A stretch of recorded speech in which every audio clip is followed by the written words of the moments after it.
Juan Felipe, Jessica are going.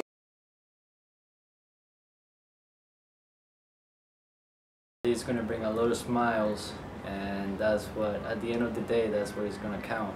Not about how many hours I got to sleep last night, but how many people are we going to meet and how many hearts are we going to touch by us donating these clothes.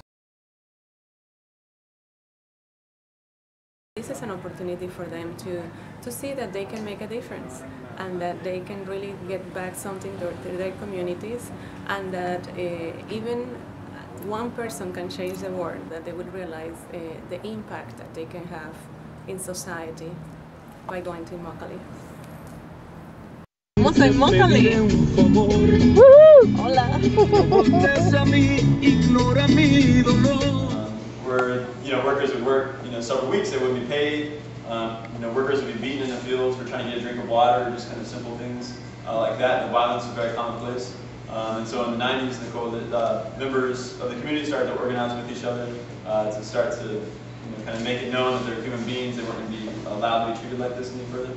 And so he was just talking about a march that happened in 1997 when there was a 17-year-old boy who was brutally beaten for trying to get a drink of water in the fields, and so he came back to Immokalee. His shirt was stained in blood from where he had been pummeled by his crew leader. The coalition organized a march of 500 workers to the house of that crew leader.